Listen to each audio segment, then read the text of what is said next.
تو میرے رب نے ہمیں راستہ بتا دیا کہ میرے نبی کا طریقہ تمہیں عزتوں تک پہنچا دے گا، عزتوں کی انتہا تک پہنچا دے گا۔ عزت آسمان سے آتی ہے اور وہ آتی ہے محمد مصطفیٰ صلی اللہ تعالی علیہ وسلم کے طریقے سے، ان کے راستے پر، ان کی راہوں پر چل کے میرا مالک یہ عزت دیتا ہے۔ میرے محبوب، مجھے آپ کے رب کی قسم، لا یؤمنون، مجھے ان کا ایمان قبول نہیں ہے، حتی یحکموک فیما شجر بینہم، جب تک آپ کے فیصلے پر یہ راضی نہیں ہوتے مجھے ان کا ایمان قبول نہیں ہے۔ کہ محمد سے وفاتوں نے تو ہم تیرے ہیں، یہ جہاں چیز ہے کیا لوح و قلم تیرے ہیں۔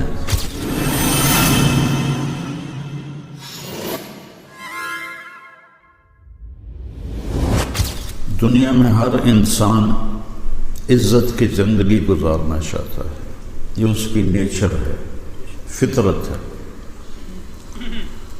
اور ذلت کو برداشت نہیں کرتا۔ عزت اس کی ڈیمانڈ ہے، شریعت کے اندر ہو تو یہ اس کا حق ہے، شریعت سے باہر ہو جائے اور وہ تکبر چاہنے لگے، اوروں کو ذلیل کرے اپنے آپ کو بڑا بنانے کے لیے، تو یہ اس کا جرم ہے۔ تو آج کے دور میں ہمارا علم غلط ہو گیا ہے، ہم اس ساری عزت پیسے میں سمجھ رہے ہیں، پیسہ ہوگا تو بڑی عزت ہوگی، پیسہ نہیں ہوگا تو تمہیں کون پوچھے گا، پیسہ نہیں ہوگا تو تمہیں کوئی جوتے پہ نہیں لکھے گا، پیسہ نہیں ہوگا تو تمہارے بچوں کے رشتے نہیں ہوں گے، اچھا گھر نہیں ہوگا تو رشتے کے لیے کون آئے گا۔ یہ علم غلط ہو گیا، بالکل ٹوٹلی غلط ہو گیا۔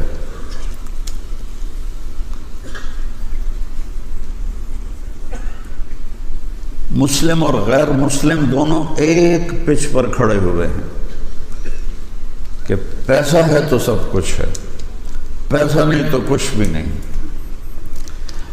اللہ اپنی کتاب میں کہتا ہے قل اللہم مالک الملک، یہ برمنگم والوں کو بتاؤ کہ میں ہوں ساری کائنات کا بادشاہ، تؤتی الملک من تشاء، جس کو چاہوں بادشاہت دے دو، وتنزع الملک ممن تشاء، جس سے چاہوں بادشاہی چھین لوں، وتعز من تشاء، جس کو چاہوں عزت دے دوں، وتذل من تشاء، جس کو چاہوں ذلیل کر دوں۔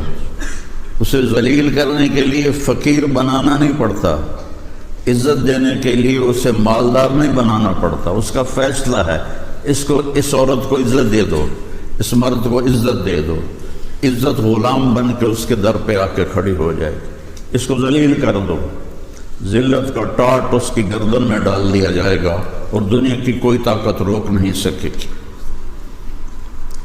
وَتَنزِعُ الْمُلْكَ مِمَّن تَشَاءُ، جس کو چاہوں بادشاہی دوں، اور پھر کہا جس کو چاہوں نہ دوں، یہ نہیں کہا جس کو چاہوں نہ دوں، کہا وَتَنزِعُ الْمُلْكَ مِمَّن تَشَاءُ، جس کی چاہوں چھین لوں اس سے۔ کرسی کوئی نہیں چھوڑتا، یہ مسجد کا ممبر بن جائے تو یہ ممبری نہیں چھوڑتا، تو کرسی کہیں چھڑنی؟ تو کرسی کوئی نہیں چھوڑتا، تو اللہ فرماتے ہیں تنزع الملک ممن تشاء، پھر میں جس سے چاہتا ہوں اس کے نیچے سے کرسی نکال لیتا ہوں، کھینچ لیتا ہوں۔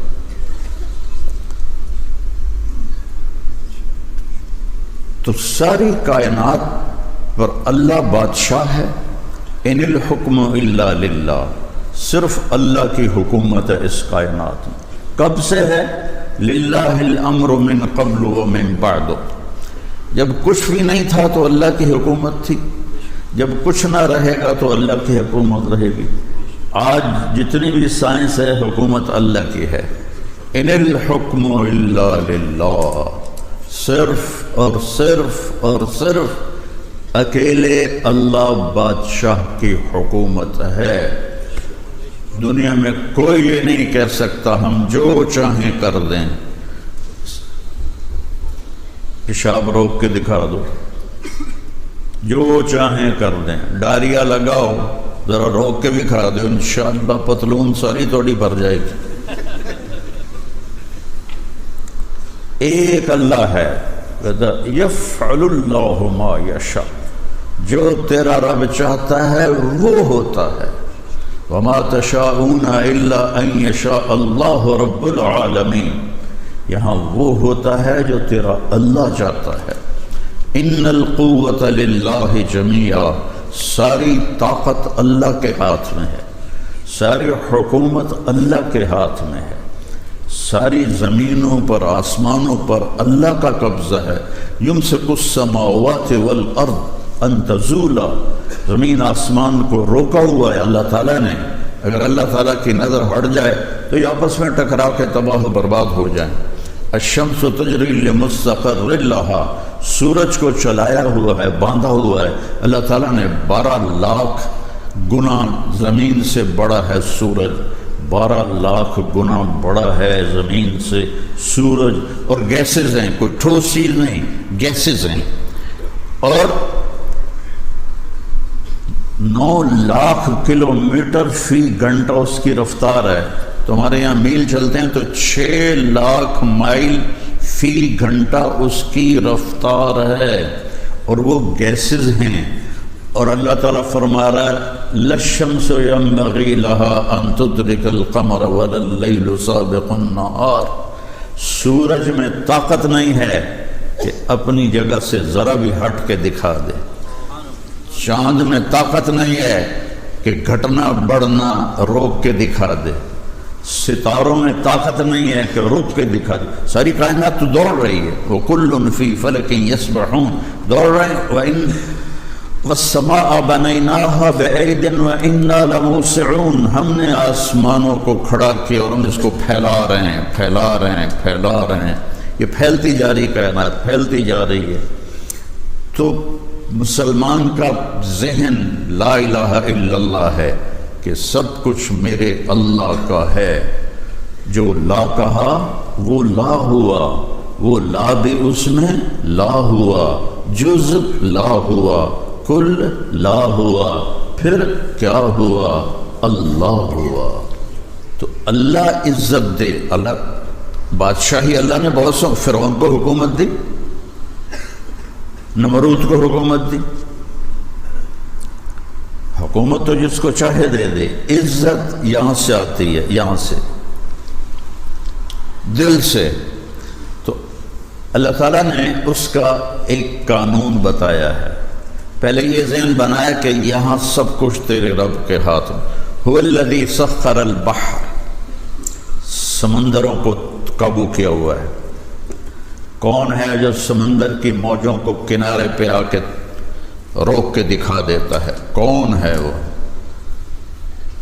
کون ہے جو پانی کو بھاپ بنا کے اٹھاتا ہے؟ اگر سمندر کا پانی کڑوا نہ ہوتا تو دنیا میں بارش نہ ہوتی، بارش نہ ہوتی۔ اگر سمندر کا پانی میٹھا ہوتا تو پوری دنیا میں اس پانی کی بدبو سے دنیا مر جاتی۔ تم تو ویسے ہی چاروں طرف سمندر میں ہو، تمہیں تو پہلے ہلے چوس لے جانا ہے۔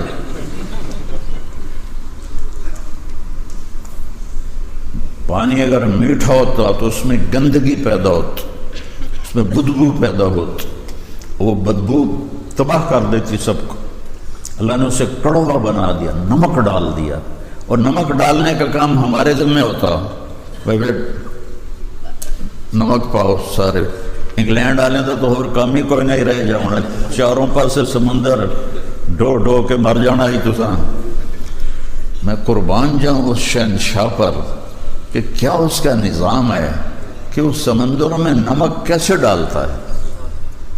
کبھی سوچا ہے کہ جتنے دریا چلتے ہیں اوپر سے نیچے کی طرف، وہ زمین کے نمک کو کھینچتے ہوئے چلتے ہیں، اور زمین میں اللہ نے نمک کی تہ کی تہ قیامت تک دریا چلتے رہے، نمک ختم نہیں ہوگا۔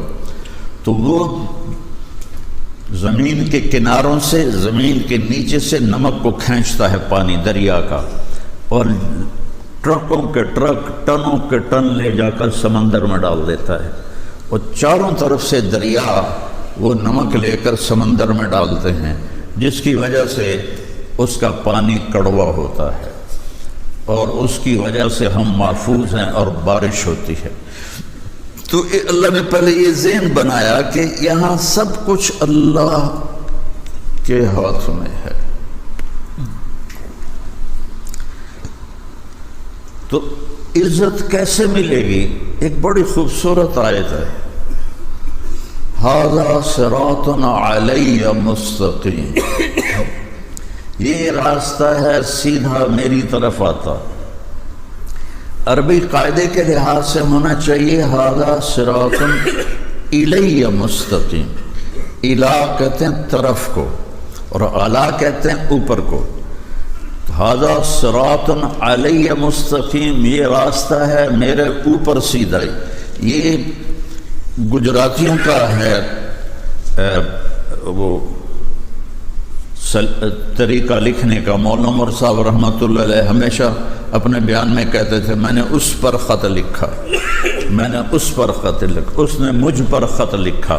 وہ گجراتی میں ایسے ہی ہوگا تو اس کو اردو میں ویسے ڈال دیتے تھے، میں نے اس پر خط لکھا۔ ہمارے لیے تو عجیب سا لگتا ہے نا بھائی، وہ دوتے کی پائی اور یہاں ھذا صراط الی مستقیم، یہ راستہ ہے میری طرف سیدھا، لیکن اللہ لائے ہیں علی مستقیم۔ تو اس میں اللہ تعالیٰ نے بہت خوبصورت مطلب سمجھایا ہے، بہت خوبصورت، کہ میری طرف جو راستہ آتا ہے اس میں عزت چھپی ہوئی ہے۔ تو اگر الہ کہتے تو یہ مطلب نہ ادا ہوتا۔ الہ بلندی کے معنی میں ہوتا ہے، بلندی کے معنی میں ہوتا ہے۔ تو میرا اللہ کہہ رہا علی مستقیم، اگر میرے راستے پر چلو گے تو یہ راستہ تمہیں بلندیوں تک پہنچا دے گا، عزتوں تک پہنچا دے گا، اور ساری بلندیاں نیچے رہ جائیں گی اور تم سب سے اوپر ہو جاؤ گے اگر میرے راستے پر چلو گے۔ اور میرے رب کا راستہ کیا ہے؟ وہ ہے محمد الرسول اللہ۔ اس لیے میں نے آیت پڑھی تھی خطبے میں، فلا وربک، جے محبوب مجھے آپ کے رب کی قسم۔ یہ کیا عجیب قسم ہے، مجھے آپ کے رب کی قسم۔ ایسا لگتا ہے جیسے قسم اٹھانے والا رب کوئی اور ہے اور جس کی قسم اٹھا رہا ہے وہ رب کوئی اور ہے۔ مجھے آپ کے رب کی قسم ہے تو خود، لیکن انداز کیسا ہے؟ فلا وربک، مجھے آپ کے رب کی قسم۔ یہ عربی زبان میں یہ انداز وہاں اختیار کیا جاتا ہے جہاں بہت زیادہ محبت بتانی ہو، تو وہاں یہ طریقہ ہے۔ ہماری اردو میں اس لیے محاورہ نہیں ہے، اور فارسی میں بھی نہیں ہے، انگلش میں بھی نہیں ہے، کسی زبان میں نہیں ہے سوائے عربی کے۔ تو میرا رب کہہ رہا ہے فلا وربک، مجھے آپ کے رب کی قسم، کہ قسم اٹھانے والا خود ہو اور اس سے کہہ رہا ہو گل محمد مجھے آپ کے رب کی قسم۔ تو یہ اظہار محبت ہوتا ہے۔ تو اللہ کہہ رہا ہے مجھے تیرے رب کی قسم۔ تو اللہ کے سوا کوئی اور رب ہے ہمارے نبی کا؟ میری بات سمجھ رہے ہو؟ وہ کچھ سرتا ہلاؤ، میری بات سمجھ رہے ہو نا؟ کہ کہنے والا کیا کہہ رہا ہے؟ خود رب ہے، خود قسم اٹھا رہا ہے اور کہہ رہا ہے آپ کے رب کی قسم۔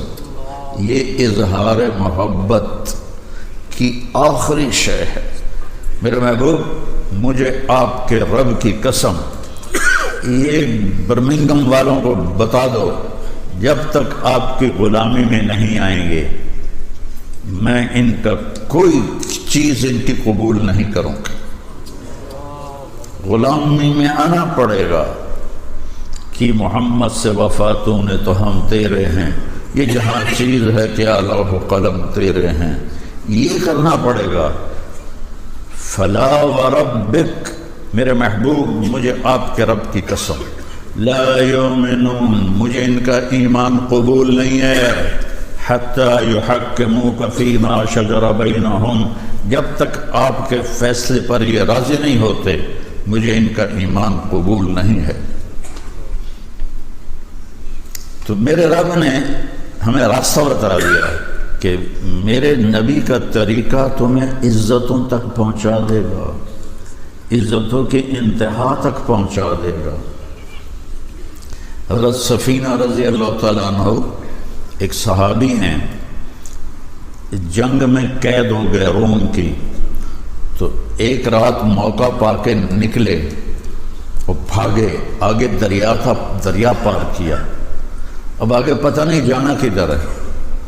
سامنے شیر آ گیا، شیر نے تھوڑی اپنی آواز نکالی، دھاڑا، تو وہ کہتے ہیں ایھا الاسد، اب تو کہو کہ کیا مولوی صاحب پتہ نہیں کی گلاں کیتی جاندا، یہ ہوا ہے، اے موبائل نہیں توڑا گلاں کردا، کبھی کسی نے سوچا تھا 30 سال پہلے؟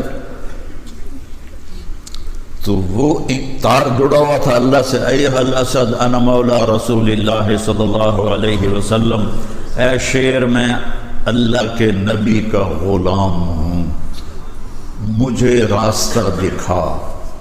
تو شیر جعل یبسبس، یبسبس ہوتا ہے کیسے اپنی دم ہلانا، دم ہلانا ہوں کرنا، جیسے گھر میں پالتو کتے اور ایسے اپنی دم ہلاتے ہیں، تو شیر ان کو آ کے ایسے اس نے دھکا دیا اور اپنی دم ہلانے لگا اور آگے چل پڑا، چلتے چلتے چلتے چلتے جہاں صحابہ کا لشکر موجود تھا وہاں جا کے پہنچا کے پھر کھڑا ہو کے ایسے دیکھنے لگا، جی ہن چھٹی ہے چلا جاؤں، تو فرمایا اذهب جا، وہ واپس چلا گیا۔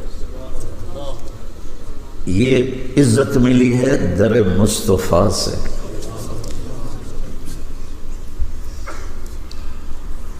سمندر کے کنارے پہنچے، آگے دشمن ہے جزیرے میں، دارین ایک جزیرہ ہے، کشتیاں کوئی نہیں، اور کشتیاں بنائیں تو اتنے میں دشمن تیار ہو جائے گا جنگ کے لیے، تو کیا کیا جائے؟ علا بن حضرمی رضی اللہ تعالیٰ عنہ گھوڑے سے اترے، 2 نفل پڑھے، اور ہماری طرح نہیں کوئی لمبی دعا مانگی، 2 نفل پڑھے، یا علیم یا حلیم یا علی یا عظیم، 4 ناموں سے اللہ کو پکارا۔ اجزنا، ہمیں راستہ دے، ہم نے دشمن تک جانا ہے، تیرے لیے جا رہے ہیں۔ تو ایک دم سمندر کا پانی غائب ہو گیا اور کہا سم اللہ وقتہمو، پڑھو بسم اللہ اور کود جاؤ۔ ابو ہریرہ فرماتے ہیں فسمینا، ہم نے کہا بسم اللہ وقتحمنا، اور ہم نے اپنے اونٹ سمندر میں ڈال دیے، فما بل الماء اسفل خفاف ابلنا، اور سمندر نے ہمارے اونٹوں کے پیر بھی تر نہ کیے۔ عزت آسمان سے آتی ہے، اور وہ آتی ہے محمد مصطفیٰ صلی اللہ تعالی علیہ وسلم کے طریقے سے، ان کے راستے پر، ان کی راہوں پر چل کے میرا مالک یہ عزت دیتا ہے کہ ساری کائنات اللہ مسخر فرما